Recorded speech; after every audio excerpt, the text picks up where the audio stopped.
And welcome to the Unit 5, Module 11.5 video lecture. In this one, we're going to discuss the absorptive and the post-absorptive states. As always, here are your learning objectives, so be sure to reference these when studying for both your lecture quiz and your unit exam. Let's go ahead and get started. The nutrient requirements of each tissue vary with the types and quantities of enzymes present in the cytosol of the cell. From a metabolic standpoint, we consider the body to have 5 distinct components: the liver, adipose tissue, skeletal muscle, neural tissue, and other peripheral tissues. The first is the liver. The liver is the focal point of metabolic regulation and control. Liver cells contain a great diversity of enzymes, so they can break down or synthesize most of the carbohydrates, lipids, and amino acids needed by other body cells. Liver cells have an extensive blood supply, so they are in an excellent position to monitor and adjust the nutrient composition of circulating blood. The liver also contains significant energy reserves in the form of glycogen. 2 is adipose tissue. Adipose tissue stores lipids primarily as triglycerides. Adipocytes are located in many areas: in areolar tissue, in mesenteries, within red and yellow bone marrows, in the epicardium, and around the eyes and the kidneys. 3 is skeletal muscle. Skeletal muscle accounts for almost half of a healthy person's body weight. Skeletal muscle fibers maintain substantial glycogen reserves. In addition, if other nutrients are unavailable, their contractile proteins can be broken down and the amino acids used as an energy source. 4 is neural tissue. Neural tissue has a high demand for energy, but the cells do not maintain reserves of carbohydrates, lipids, or proteins. Neurons must have a reliable supply of glucose because they are generally unable to metabolize other molecules.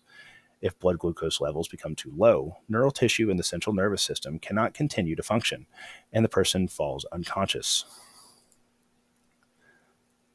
The last is other peripheral tissues. Other peripheral tissues do not maintain large metabolic reserves, but they are able to metabolize glucose, fatty acids, or other substrates. Their preferred source of energy varies according to instructions from the endocrine system.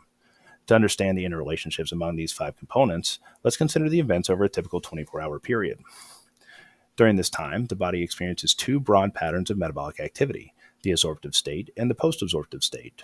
In the absorptive state that follows a meal, cells absorb nutrients that can be used for growth, maintenance, and energy reserves. Hours later, in the post-absorptive state, metabolic reactions are focused on maintaining blood glucose levels that meet the needs of neural tissue. During the post-absorptive state, liver cells conserve glucose and break down lipids and amino acids. Both lipid catabolism and amino acid catabolism generate acetyl-CoA. As the concentration of acetyl-CoA rises, compounds called ketone bodies begin to form.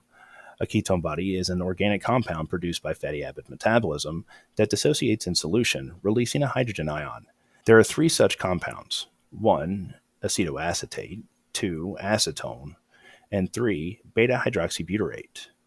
Liver cells do not catabolize any of the ketone bodies. Instead, these compounds diffuse to the cytosol and into the general circulation.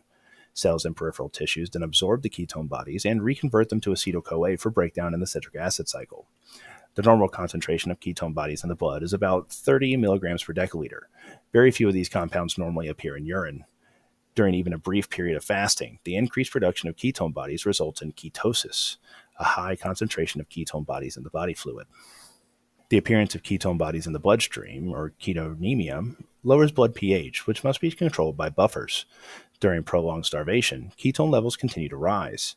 Eventually, buffering capacities are exceeded and a dangerous drop in pH takes place.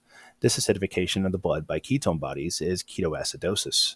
In severe ketoacidosis, the circulating concentration of ketone bodies can reach 200 milligrams per deciliter, and the pH might drop below 7.05.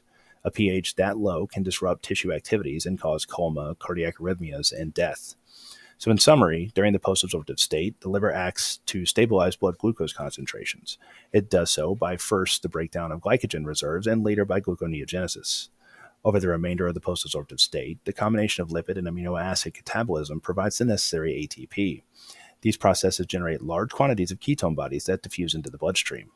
Amino acid catabolism results in the release of toxic ammonium ions, which become tied up in the formation of urea. Changes in the activity of the liver, adipose tissue, skeletal muscle, and other peripheral tissues ensure a steady supply of glucose to the nervous system. The supply remains steady despite daily or even weekly changes in nutrient availability.